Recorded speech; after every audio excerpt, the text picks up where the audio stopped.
ఉరుకులు పరుగుల జీవితంలో 4 పొయ్యిల స్టవ్ ఉంటే ఎంత లాభమా అని నాకైతే అనిపించింది. మా అత్తయ్య వాళ్ళు కొని చాలా మంచి పని చేశారని. తిరుపతి ఇంట్లో అయితే హడావిడి దడదడే. ఇంకా 4 పొయ్యిల మీద 4 రకాలైతే వండేస్తున్నా చూసారు కదా!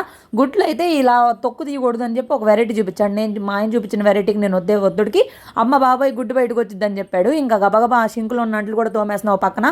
పని అయిపోయింది కదా ఫాస్ట్‌గా అని చెప్పేసి ఇంకా నేను సోట్రూ వాళ్ళది రోజ్ పింక్ స్ట్రోబ్ క్రీమ్ అయితే తీసుకున్నా. ఇది 3 in 1 హైలైటర్, ప్రైమర్, మాయిశ్చరైజర్ కాబట్టి మేకప్ వేసుకున్న లుక్ అయితే మనకి చాలా ఈజీగా వచ్చిద్ది. రకరకాల ఏం అప్లై చేసుకోకుండా ఇది ఒక్కటి అప్లై చేసుకుంటే చాలు. మీరే చూస్తున్నారు కదా డిఫరెన్స్ అనేది ఎంత క్లియర్గా ఉందో. సో సెలబ్రిటీస్ చూస్తే కనుక వాళ్ళ ఫేస్ అనేది షైనింగ్ అవుతూ ఉంటుంది కదా, ఎలానా వీళ్ళకి షైనింగ్ అవుతుంది అనుకునేదాన్ని.